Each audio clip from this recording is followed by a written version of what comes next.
Et nous continuons dans notre deuxième partie.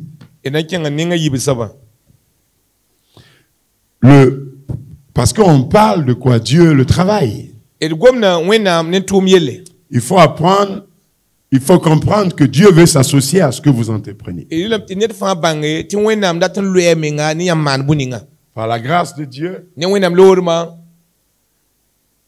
tout ce que je fais, tout ce que mes enfants ont besoin, tout ce que ma famille a besoin, je ne prends pas à partir de la poche de l'église.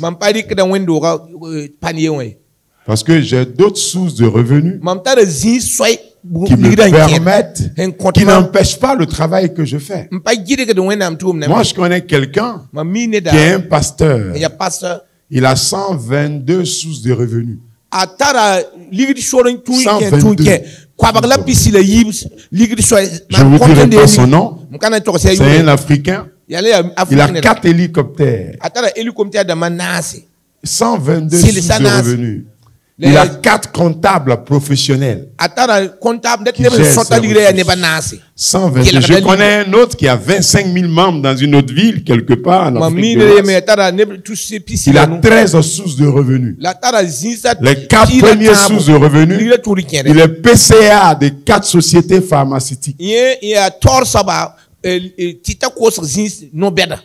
Il est le recteur d'une université. Et puis, pas mal d'autres sources. Et donc, quand il est dans l'église, il a 25 000 membres. Toi, tu as peut-être 150. Tu dis le travail est difficile.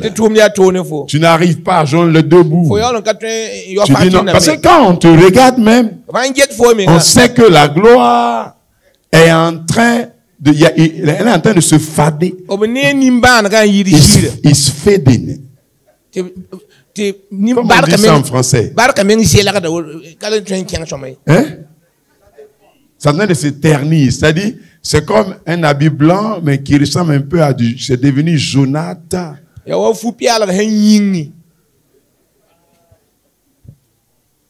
Tout ce qu'il faut faire, il faut savoir l'équilibrer. Donc, je voulais commencer avec... Le professionnel a besoin d'une orientation divine. Parce qu'il est le plus grand professionnel. Il est le plus grand docteur. Et donc, quand on le consulte, on a un résultat agréable. Simon Pierre était un professionnel de la pêche. Vous avez vu? Et puis, il savait que il y a les heures de pêche. Ok?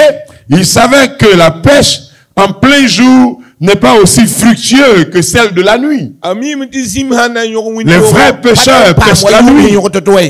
Cela veut dire qu'il y a des principes que nous devons maîtriser pour réussir dans le monde professionnel ou des affaires. Et donc, à la suggestion de Jésus, qui lui demanda d'avancer en pleine eau et de jeter leur filet, le professionnel, voyez, a donné la réponse suivante. Voici ce que le professionnel a dit. Il dit, hey, nous avons fait tout ce qu'il faut faire et cela n'a pas marché. Tu sais pourquoi tu as besoin de Jésus? Quand tu as fait tout ce que tu devais faire et ça n'a pas marché. Lui, il a la réponse pour comment ça doit marcher. Voici pourquoi. Et donc, c'est avantageux pour toi de l'accepter. Parce que tu l'acceptes à cause du fait que tu arrives à un stade de crise. Lui, il sait gérer les crises. Cependant, il ne s'est pas arrêté là. Il n'a pas refusé d'obéir à la parole du maître. Il n'a pas été cartésien. Il dit, suis ta parole. Waouh, suis ta parole. Là, je sors du contexte professionnel. Je rentre dans le surnaturel. Suis ta parole. Je jette le filet. Suis ta parole. Tout le monde dit, suis ta parole. Simon reconnaissait l'importance de l'honneur qui est en face de... Parce qu'il est important de reconnaître l'honneur quand vous êtes en face de l'honneur. Il y a deux lois qui régissent la réussite dans la vie. La loi de la sémence et la loi de l'honneur. Regardez. Il y avait deux voleurs à la croix. Il y a un qui a dit, oh, c'est un voleur. Oh, qui part se faire voir ailleurs. Et puis il y a un autre qui a dit, non, mais écoute, il n'a pas volé. Il n'a pas le même statut que nous. Et puis, en 3-4 minutes, il tourne ses regards vers Jésus. Il dit, tu sais, moi je reconnais ta seigneurie. Même si on est crucifié, on est dans le même panier, mais on n'a pas les mêmes statuts. Est-ce que tu peux te rappeler de moi quand tu seras dans ton royaume? Dans l'avenir. Jésus lui dit, aujourd'hui même, le monsieur a pensé à une histoire d'avenir. Le monsieur, il n'a pas été chrétien. Il n'a pas payé sa dîme. Il n'est pas venu au séminaire. Il n'a pas participé à une retraite. Il n'a pas fait le jeûne de Josué et d'Esther et de Néhémie. Mais il n'a absolument rien fait de cela. Juste sur la base honorifique. Jésus dit aujourd'hui même. Vous savez, il n'a pas payé d'offrande de foi. Il n'a rien fait. Il n'a pas été baptisé dans une église. Il a le statut d'un voleur. Le statut d'un brigand. Sur la base de l'honneur, votre état peut changer. Amen. On dirait que vous n'avez pas suivi. Sur la base de l'honneur, votre profession peut basculer. C'est simple. Et quand, vous savez, quand le professionnel a une reconnaissance de l'honneur, ça change l'équation. Simon Pierre, le professionnel de la pêche, voyez, passe toute la nuit sur l'eau sans prendre un poisson. C'est seulement sur la parole du Seigneur. Voyez, lorsque Dieu a la place qu'il faut dans votre travail, ça change tout. Hein? Le professionnel et l'organisation. Lorsqu'il lui parlait, ce qui signifie, voyez, chaque chose a son temps. Veillez seulement à vous organiser par rapport à l'œuvre de Dieu, c'est tout. Si vous vous organisez, et Jésus passa, voyez, il passa, voyez, aux affaires ou au travail après avoir fini la plateforme de la moisson. Vous savez, ce qui permet de parler avec assurance que le fait que je possède plusieurs sources de revenus, j'ai pu réaliser beaucoup de choses. Je ne dépends pas d'une quête ou d'une offrande. Alléluia. Je suis allé dans un pays pour évangéliser. Mon message était si fort que les gens, ils ont décidé de ne plus me saluer à la fin du culte. Mais comme j'avais ce qu'il fallait sur moi, je suis allé, j'ai pris mon taxi et puis j'ai pris la voiture. Et puis allez, je suis parti. Ils m'ont donné l'offrande 6 mois après. Après leur conversion. Parce qu'ils n'étaient pas réellement convertis. Ils disent quand tu seras converti, affermis tes frères. Et puis 6 mois après, ils ont dit non, on a gardé ça, on ne veut pas que ça soit une malédiction pour nous, il faut que tu prennes. Vous savez, quand vous avez ce qu'il faut, par exemple, je sers le Seigneur, j'avais un statut, par exemple, de diplomate dans le monde séculier. J'ai les écoles où j'envoyais mes enfants. Et puis, puisque j'ai dit je viens en plein temps, je les envoie dans une école populaire. Vous savez ce qui va se passer? Je vais déprimer les enfants.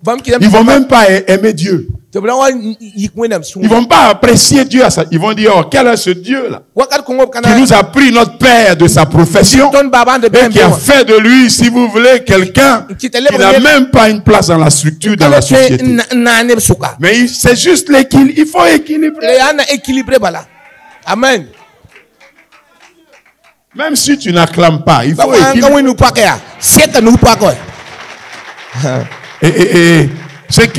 savez, il dit à Simon-Pierre, avance en pleine eau et jetez vos filets.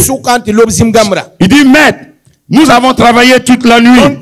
Ces pêcheurs avaient passé toute la nuit, voyez, pour ne pas avoir de résultats. Mais vous savez, les résultats extraordinaires ou l'abondance dans les affaires, parce qu'il faut faire du créateur un allié dans les affaires. Parce que tu es en face des personnes qui prennent d'autres alliés dans le monde spirituel, voyez, qui vont les consulter. Et chaque jour, il leur donne des dûs par rapport à des sacrifices. Or que toi, tu dis tu es chrétien, les gens sont si naïfs.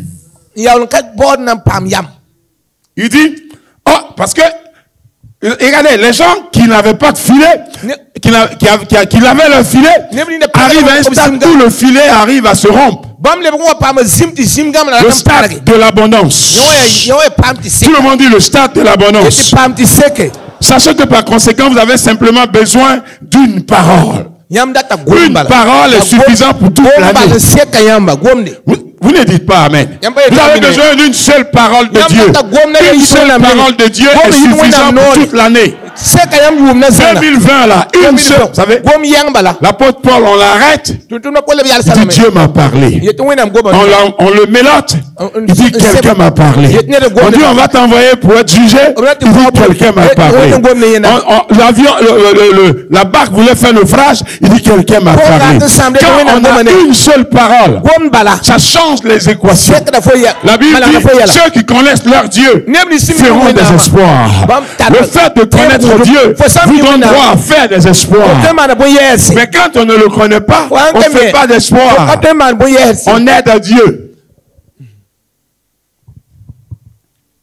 Associez-vous à une œuvre, par exemple, d'évangélisation, de mission. La Bible dit que celui qui gagne les âmes est sage. Ce que Dieu vous donnera quand vous aurez entendu, voyez, sa voix avec des précisions, va changer l'ordre du jour. La seigneurie de Jésus est reconnue après l'abondance. Parce que le monsieur est rentré dans une phase d'abondance. Quand il vit cela, Simon-Pierre tomba à ses genoux. Et il dit, excuse-moi, retire-toi de moi parce que je suis un homme pécheur. L'épouvante l'avait saisi. La seigneurie de Jésus sera reconnue à travers votre travail, des choses extraordinaires. En effet, quand les gens voient la réalité de crise dans vos affaires, ils se soumettent à la seigneurie de votre Dieu. Amen. Amen. Amen. Je suis allé faire une campagne d'évangélisation dans une ville. Le plus grand marabout de la ville, il avait un enfant qui était malade. Sa délégation tous ses serviteurs sont arrivés l'année passée, et puis ils ont dit, dites au pasteur, il ne faut pas qu'il vienne chez nous à la maison. Qu'il dit seulement un seul mot. Le maire de la ville, le préfet de la ville. Parce qu'ils ont vu des miracles. Ils ont vu des merveilles. La main de Dieu. Pourquoi? Quand les gens voient la manifestation de sa main, ils se soumettent. Et puis, pas seulement cela. L'œuvre, parlons un peu de l'œuvre en plein temps. L'étape du travail en plein temps n'est pas le résultat d'une vie de chèque. Ou bien, voyez, dans le monde séculier, par exemple. Quand ils ont échoué à 2-3 examens, ils disent que Dieu m'a appelé. Quand ils voient que tout ce qu'il marche, d'autres m'a dit, mais, vous savez, je travaillais, tout a été arrêté parce qu'il m'a appelé. Donc, il y avait des blocages dans tous les chemins.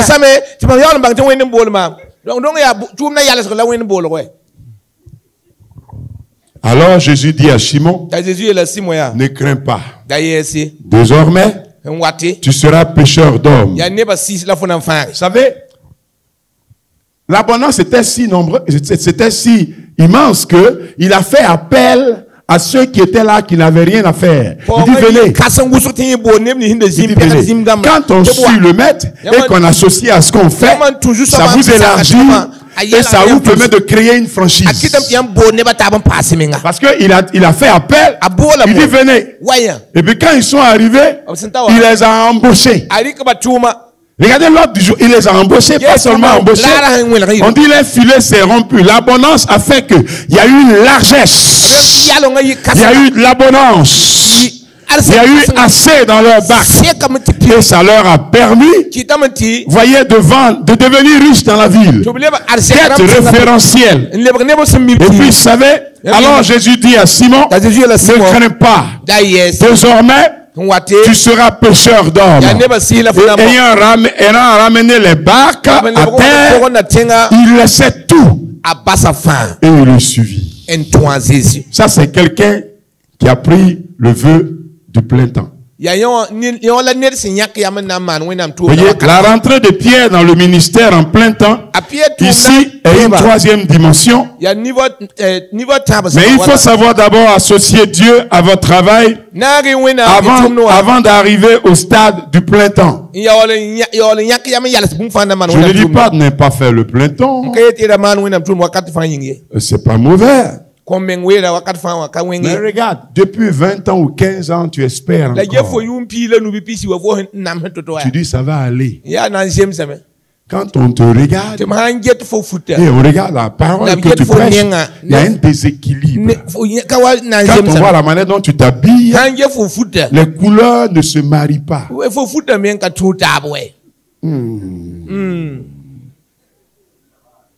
Ça va aller. Vous savez, si vous avez assez de ressources, d'ouverture, l'argent arrive à ce stade, cela vous permet de vous autofinancer. À ce niveau, vous êtes au stade du méga. On a fait une campagne ici à Ouagadougou, je crois, en 2015. C'est ça? C'était 15? 2017. Hein? Il y a 5 ans, non? Ok. 5 ans, c'est 2015. Vous savez, la première soirée, puisque l'orateur était mon frère, le bishop Assaré, il n'est pas arrivé à temps, donc je parlais avec le patriarche. Il dit, Zachary, il faut que tu gères la première soirée. Je vais vous montrer peut-être les photos ce soir encore. Il y a une femme qui était assise sur une chaise roulante. Elle avait fait un AVC. Je prêchais pour une quinzaine de minutes. Elle s'est levée seule. Et puis elle a commencé à marcher. Ils ont soulevé la chaise roulante. Mais est-ce que vous savez que cette campagne a coûté 60 millions? Parce que moi, les premiers 21 millions qu'on a mis dans la campagne, c'est un des livres que j'ai fait, que j'ai vendu. Le livre, j'ai vendu avec une recette de 21 millions en moins de 4-5 mois. Et c'est tout cet argent-là qu'on a mis dans la campagne. Mon ami, le bishop Assaré, a loué un avion pour venir, 18 millions. Et ça a été payé par des personnes. Il a juste ces 6 personnes dans l'église qui ont payé la facture de l'avion. Il n'a pas même pris une offrande. Hein. À la fin du culte, les gens sont arrivés pour dire, Bishop, on dit, tu vas à Ouaga, tiens. Ils étaient 6. Quand on a compté, ça faisait les 18 millions. Si vous voulez acclamer, il faut acclamer. Hein. Maintenant, si ça t'énerve, il ne faut pas acclamer. Si tu es gris, il ne faut pas acclamer. Amen. Amen. Amen. Amen. Je vous ai dit un jour qu'il y a un frère dans l'église qui est venu chez moi à la maison, il dit de prier parce que lui il veut mourir. Maintenant je lui ai dit, tu veux mourir à quelle heure? Il dit, pasteur, donc tu veux que je meure? Vous savez pourquoi il veut mourir? Sa femme n'avait pas à manger. L'enfant n'est pas à l'école. Au travail, c'est un mécanicien, rien ne marche. Et puis tout, il a prié, il a jeûné. Quand même vous le voyez, vous savez vraiment qu'il a jeûné beaucoup. Et quand il est arrivé chez moi à la maison, quand il est rentré, La gloire là, c'est contagieux. Hein. Quand il est rentré à la maison, vous savez ce que j'ai fait? J'ai dit au cuisinier, c'était 10 heures, donne-lui à manger. Il a mangé. Le salon, on a allumé la climatisation. Et puis, il est assis, on a mis la musique. À 10h40, il a commencé à dormir. On l'a réveillé vers midi pour dire, il est l'heure, il faut manger à midi. On lui a fait un déjeuner, vous voyez, un plat mexicain, avec une entrée japonaise. Et puis un jus naturel, le jus de Corosol. Quand il a fini, vers 13h, quand il a fini ça, il y a musique avec le climatiseur parce qu'il a trop souffert. Il a ronflé dans le salon. Vers 16h, on l'a réveillé. On dit, bien aimé, il faut prendre ton goûter. On a fait, vous savez, du poisson, du saumon. On a fait ça, si vous voulez, au four. Avec des épices, si vous voulez, du Touareg. Quand on a fini avec ça, il a mangé vers 19h. On lui mange ton dîner. On lui a donné un dîner, si vous voulez, marocain. Et quand il a fini de manger, vers 19h15, je lui ai donné un peu d'argent pour payer son loyer, pour donner à sa femme et payer la scolarité de sa fille. Il dit, pasteur, je ne veux plus mourir. Alléluia.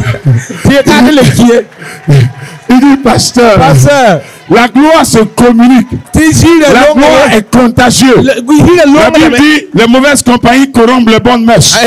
Tous ceux qui te retardent, il faut les sortir de ton calendrier. Tous ceux qui sont autour de toi, qui ne veulent pas copier ce que tu fais, ne peuvent pas te contaminer. Dis, hey. Bia! Vous savez, chez moi à Abidjan, dans mon bureau, il y a une veuve qui était venue de l'Afrique centrale. Et comme elle faisait rien à la maison, je dis non, tu peux venir au bureau chaque jour. Et elle voit comment je reçois les gens, comment je prie, et puis comment je parle. Et puis un jour, on envoie un malade. Le malade arrive sur un brancard. On dit, oh, le pasteur. On dit, il a voyagé. Les gens disent, oh, il est mort. Et puis elle dit, mais qu'est-ce que vous avez? Venez, on le voit faire ici. Venez avec le malade. Il vient avec le malade. Elle dit, au nom de Jésus, que le pasteur prêche chaque fois que je le vois. Je t'ordonne, lève-toi et marche.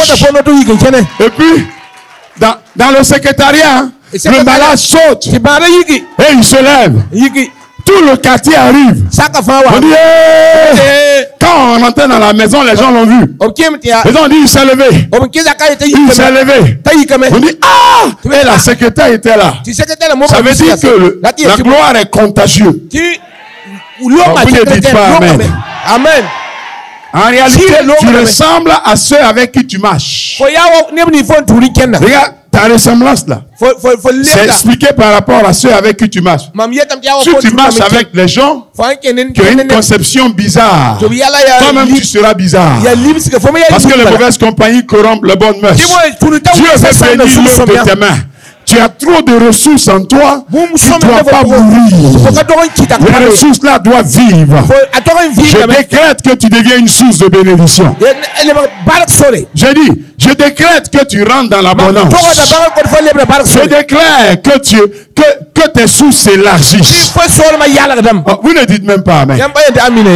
Je déclare que tu sois une source de bénédiction intarissable. Maintenant, asseyez-vous, on n'a pas fini.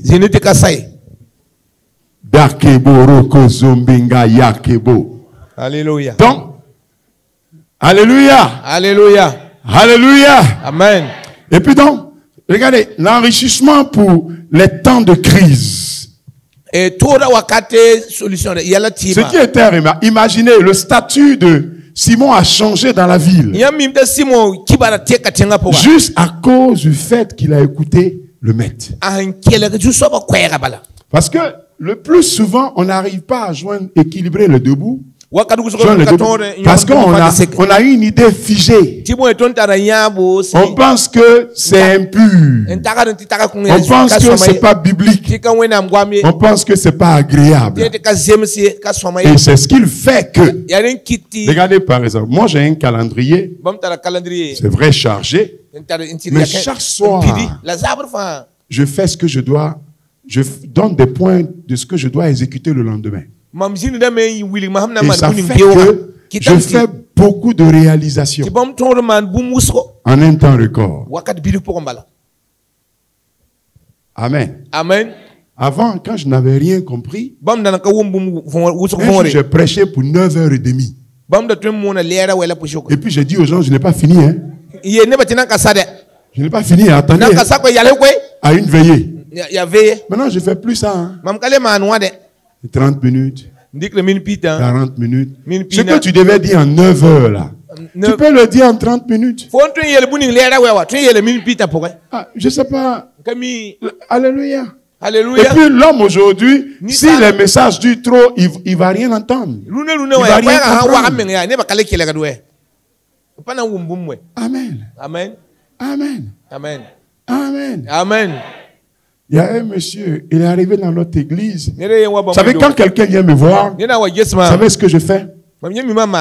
J'ai une cuisine et j'ai 2 petits restaurants. Vous savez c'est pourquoi? C'est pour amortir les coûts. Quand je regarde un peu son visage, je dis donnez-lui, servez-le à manger. Donnez-lui du jus frais. Et puis, donnez-lui tout ce que vous lui donnez doit être bio et du naturel. Et puis, expliquez-le. Que ça fait ça, ça fait ça, ça fait ça. Et quand on finit, il y a un monsieur comme ça, on a fini. Il était venu, il dit, je vais voir le pasteur. C'est une affaire de vie ou de mort. Quand ils ont fini de le gérer, il dit, je ne veux plus voir le pasteur. Alléluia. Il dit non. Je vais revenir à la prochaine. Alléluia. Ah, parce qu'on l'a contaminé avec la gloire. Amen. Regardez au cours de vos activités. Regardez par exemple. Regardez Élie et la veuve, voyez, de Sarepta. La première femme dont nous allons parler, dans 1 Roi chapitre 17, le verset 9, il dit, lève-toi, va à Sarepta qui appartient à Sidon, et demeure-y, voici, j'ai donné à une femme veuve de te nourrir. Même Dieu, il veut élargir ton espace pour que tu puisses mieux le servir. Alléluia. Amen. Et puis la femme ramassait du bois et puis elle cherchait. Elle dit, je t'en prie, un peu d'eau dans le vase afin que je puisse voir. Et elle alla chercher. Elle apporta de nouveau. Apporte-moi, je te prie, un morceau de pain. Et puis quoi? Dans ta main. Et puis elle a emporté un morceau de pain ou bien un petit gâteau si vous voulez. Mais savez ce qui est remarquable? La femme a servi le prophèt. Et elle a pu avoir à manger chez elle pour 1000 jours. 3 ans et demi. C'est pour dire que Dieu veut ta sémence. Il veut que tu écoutes sa parole. Il veut que tu suives ses instructions pour que lui, il te fait rentrer dans l'abondance. C'est ça. C'est ça. Je n'étais pas à l'état que j'étais il y a 20 ans, il y a 30 ans. Les choses ont changé. Alléluia. Alléluia. Pour de bon. Hein? Hey. Amen. Hey. Alléluia. Amen. Alléluia. Amen. Vous savez, l'évangile, ça dépend de la manière dont tu comprends l'évangile.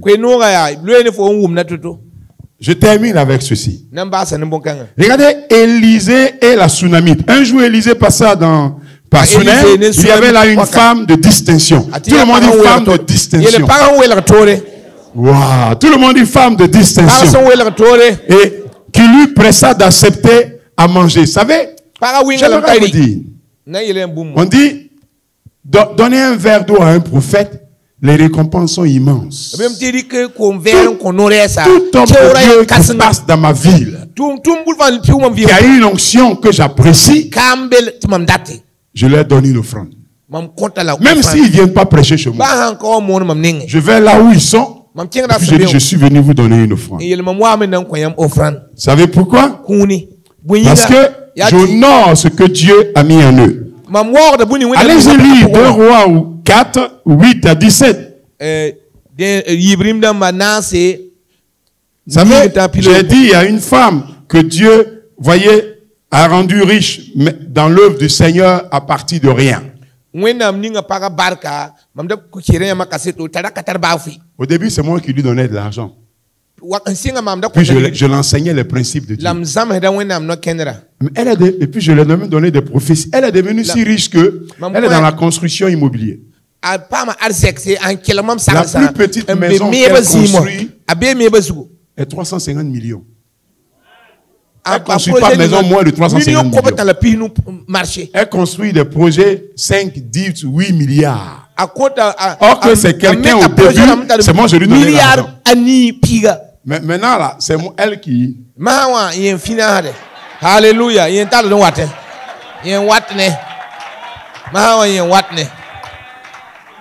La gloire est contagieuse. Dieu veut s'associer à ce que vous faites. Il veut être présent dans ce que vous faites. Que le Seigneur vous bénisse. Amen.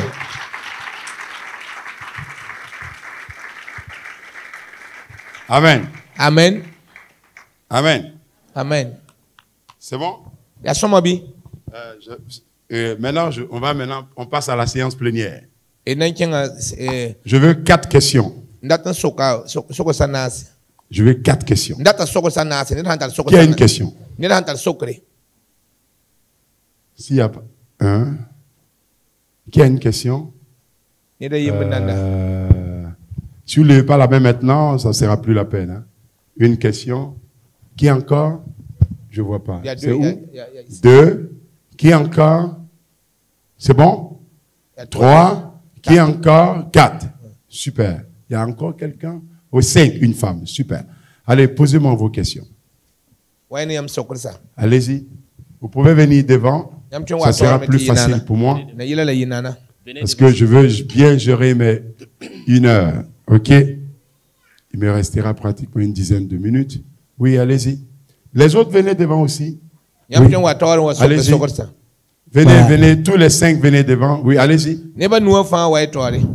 Ma question est que je voulais savoir si tu as un appel sur ta vie et tu dois commencer le ministère.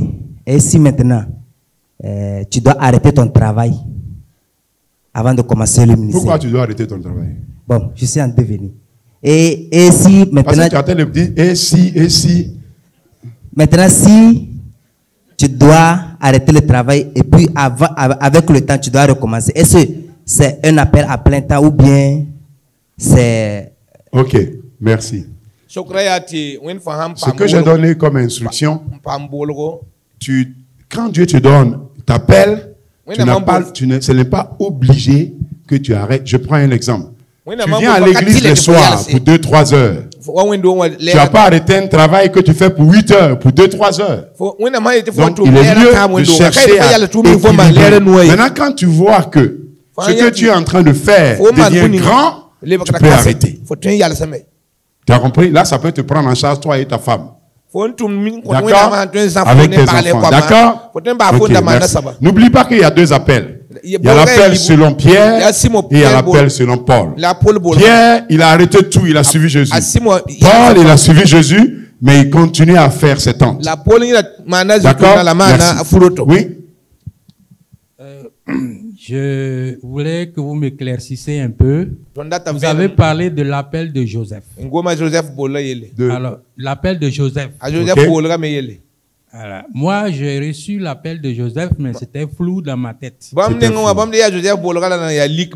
j'ai lu l'histoire de Joseph, j'ai vu la gloire de Joseph dans la cour de Pharaon. Mais je n'ai pas vu la prison et les trous par lesquels il était passé.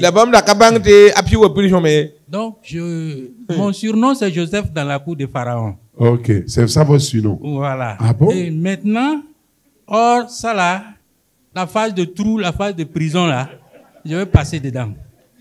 Alors, si je suis là, j'ai été invité par un frère qui fréquente cette église-là. Ok. Alors, je suis malade. Très malade. Mal au nez. Je ne peux même pas marcher. Ce soir, on va prier pour vous. Alors, quand vous avez parlé de l'appel de Joseph, vraiment, ça m'a intéressé. Okay. Et je voudrais vraiment comprendre. Okay. Merci. Merci.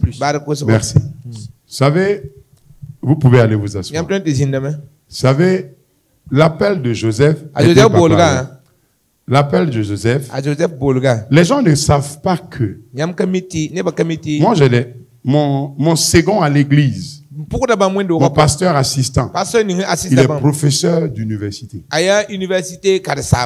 Il a trois disciplines dans lesquelles il exerce. Professeur, il est en ORL, il est un de nos grands professeurs à Abidjan. Il est dans le domaine du sport. Mais il est même, vous savez, aujourd'hui, il est le premier responsable d'un de nos CHU. Mais il est mon assistant, c'est lui qui prêchera dimanche à l'église. L'élément que vous devez comprendre, de la même manière, moi je maîtrise la Bible à travers, voyez, ma croissance et l'étude continue que je vis. Cette même manière, quelqu'un qui fait l'économie, qui a une grâce apostolique, doit aussi maîtriser la même Bible au même titre que moi. C'est pourquoi, si vous avez un appel de Joseph, un appel de Joseph, c'est qui? C'est quelqu'un qui arrive à porter, voyez, de l'éclaircissement dans un système gouvernemental. Vous avez compris? Regardez les Néhémies, regardez, ils étaient tous à côté des rois. Ils ont apporté un éclaircissement sans se compromettre. On n'est pas tous appelés à prêcher avec le micro. Le fait d'apporter une solution à un système, vous êtes apôtre dans ce domaine. Vous avez compris? Vous avez compris? Vous avez compris? Ok, donc c'est ce qu'il faut comprendre. C'est pas seulement le fait de... Donc ce monsieur, il y a des choses que je dois faire, je dois absolument le consulter parce que dans ce domaine-là, il est apôtre. Vous avez compris? C'est pourquoi ceux qui deviennent pasteurs chez moi, c'est beaucoup de laïcs, mais que j'appelle des ministres de l'évangile. Le titre ministre, parce que chez les francophones, quand on dit pasteur, mais quand on dit ministre, elle a moins de coûts, moins de poids que pasteur, parce que pasteur, c'est vu autrement. Pour les épargner aussi de pas mal de dérives. Oui. La troisième personne. Enfin, on va écouter la dame d'abord. On va être galant. Bonjour à tous. Moi, ma question, vous avez dit par rapport à la parole que si quelqu'un reçoit un serviteur de Dieu, il a reçu Jésus chez lui. Il a reçu Jésus. C'est ce que j'ai dit. Si quelqu'un reçoit un prophète, dans la parole, dans la parole, il a été dit que la personne reçoit, c'est comme la personne reçoit le Seigneur sur lui. Donc, moi, ma question est que mettez-moi 2 Chroniques 20-20 sur le tableau. Oui. Par exemple, si tu reçois des serviteurs sur toi et que tu fais de ton mieux et qu'après, bon, il y a trop de frustration par rapport à ce que tu fais en bien. Et maintenant, comment tu dois te comporter? Ok, merci. Merci.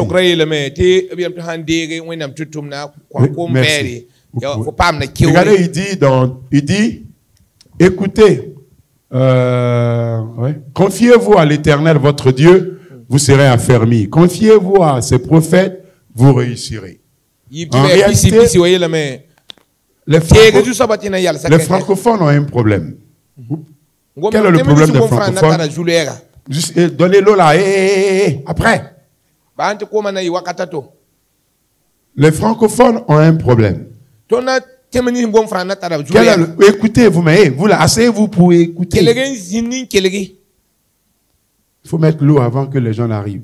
Ok, merci. Donc, les francophones ont un problème.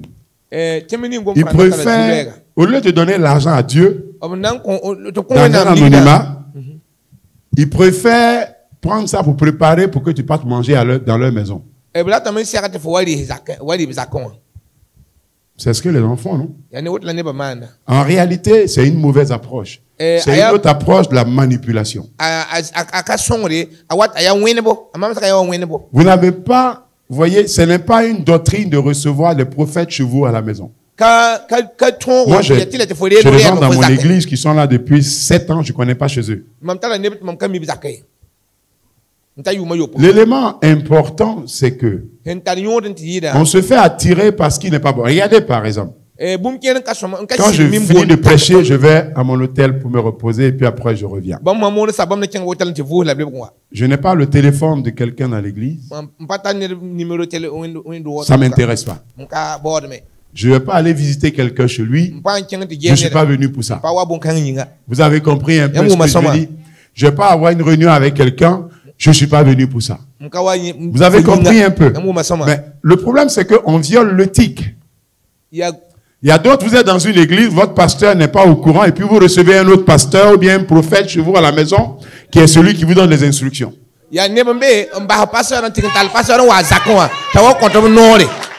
Et puis le gars, il vient, il dit, oui, tu sais, tes bijoux, là, vraiment, il y a des démons dessus. Il faut qu'on délivre tes bijoux. Vous savez, le monsieur, il a faim. Il veut manger. Donc, il va utiliser les ruses qu'il faut pour que tu sois sa proie. Et puis, si tu es une belle femme, il va voir les démons de sirène derrière tout de suite. Donc, soyez prudents. Si vous avez quelque chose à... Il y a un monsieur dans une église au Nigeria. Chaque mois, il met 2 millions dans la quête. Le pasteur l'a connu 4 ans après.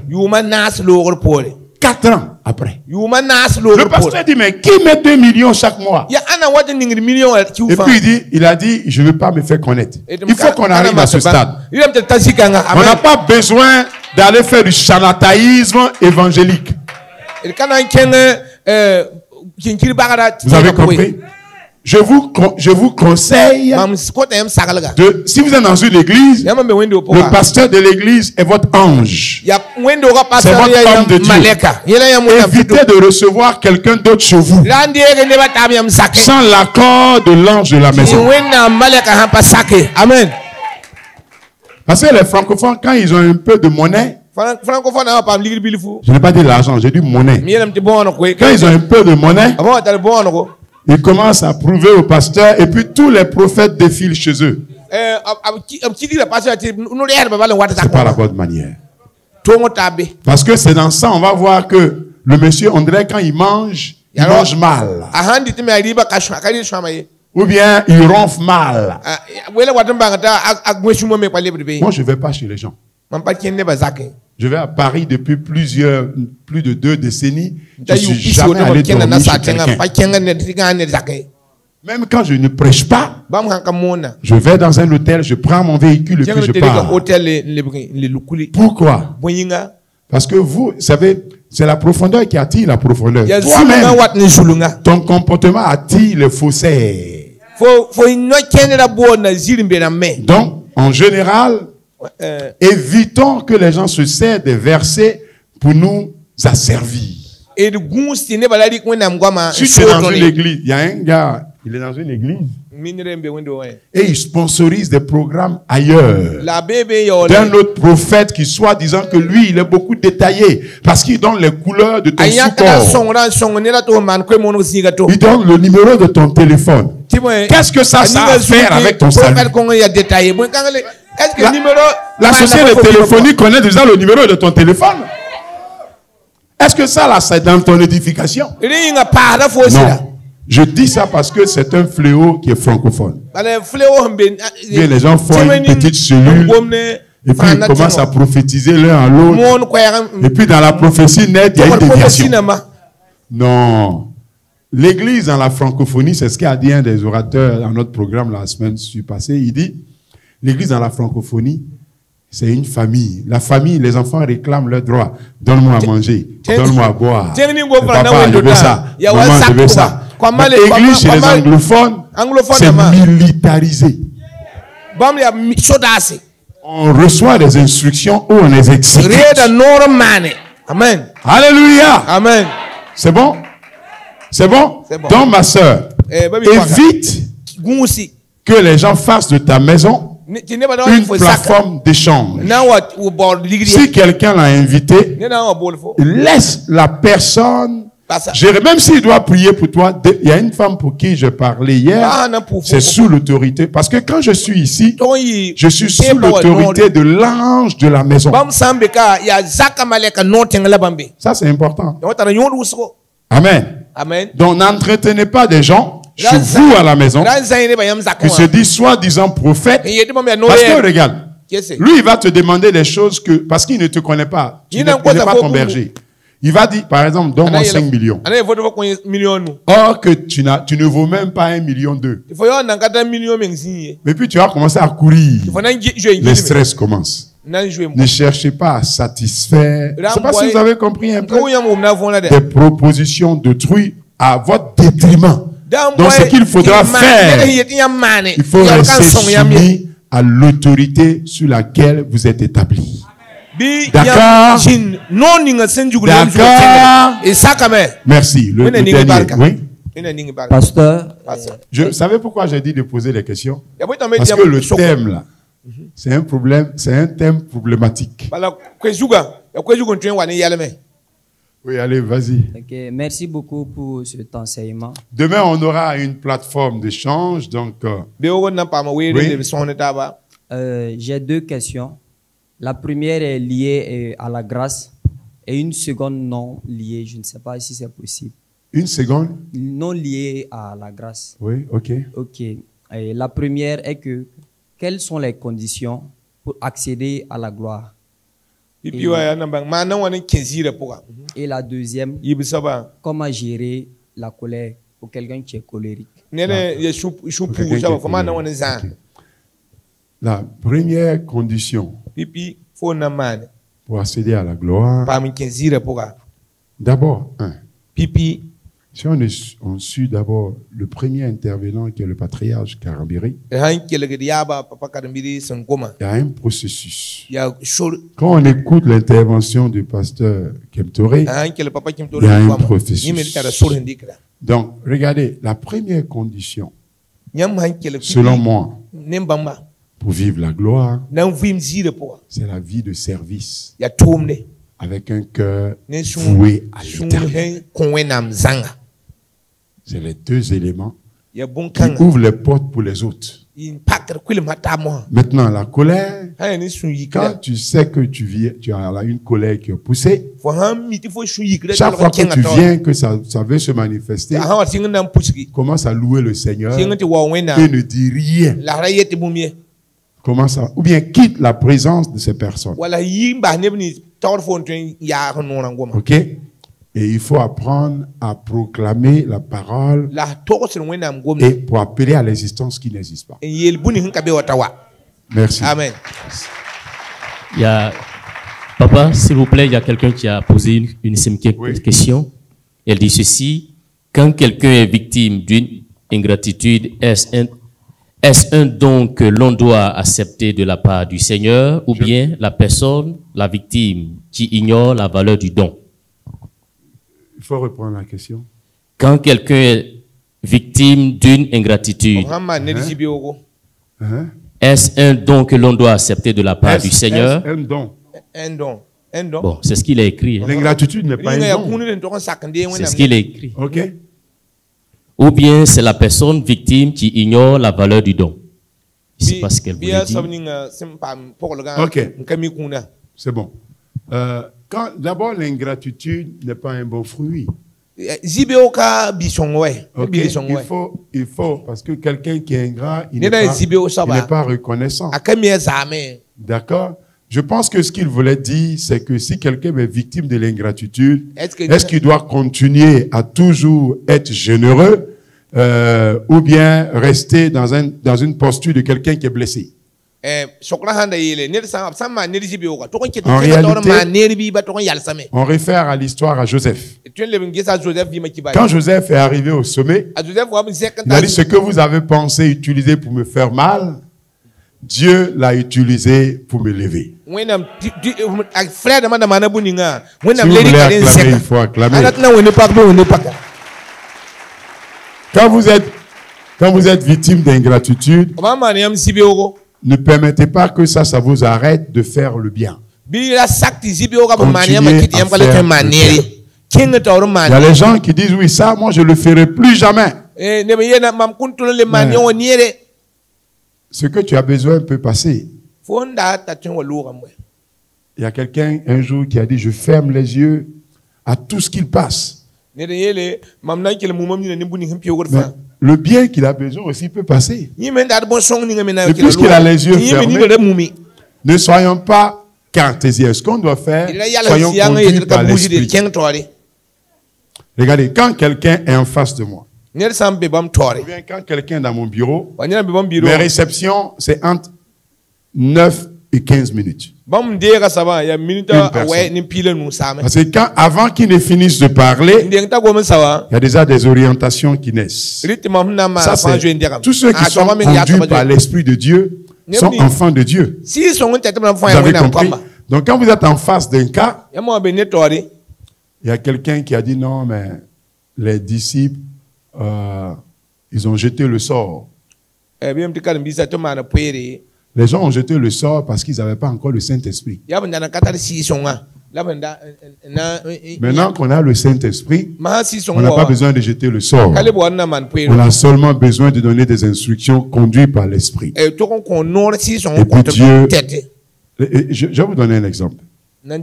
Quand je venais,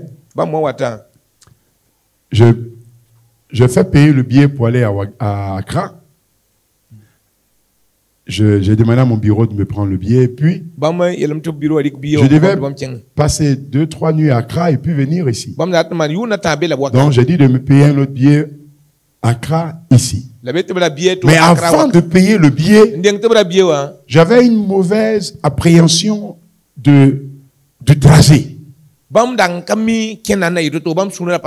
Et puis, pendant que j'ai dit: mais ce voyage-là, je ne vais pas partir. Je ne vais pas partir. Et puis, mais on a payé le billet. J'ai pris d'abord, je suis arrivé à Accra. J'avais toujours une mauvaise appréhension du trajet. Et puis, arrivé à l'aéroport, on annonce que tous les vols sont annulés. Et puis la visibilité des avions, vous voyez, c'était moins de 50 mètres. La vue. Et puis la dame a dit: ah, la dame de Burkina a dit: ah, on va aussi annuler notre vol. Ça fait sur le champ, j'ai commencé à faire des déclarations. Et puis j'ai envoyé un message, j'ai appelé les gens qui sont à la tour de prière chez moi. J'ai dit: il y a un sujet, traitez-moi ce sujet tout de suite. Et puis 15 minutes après, on dit: non, l'avion va partir.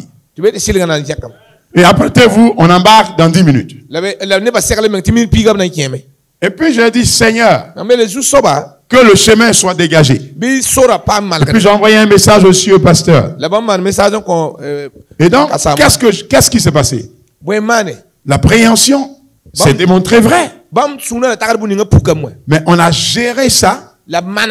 On a surimposé le plan de Dieu sur l'appréhension. Même quand il y a quelque chose de mal qui est sur le chemin, que vous voyez, vous pouvez imposer le plan de Dieu sur le mal pour permettre à Dieu de triompher. Que le Seigneur vous bénisse. Amen.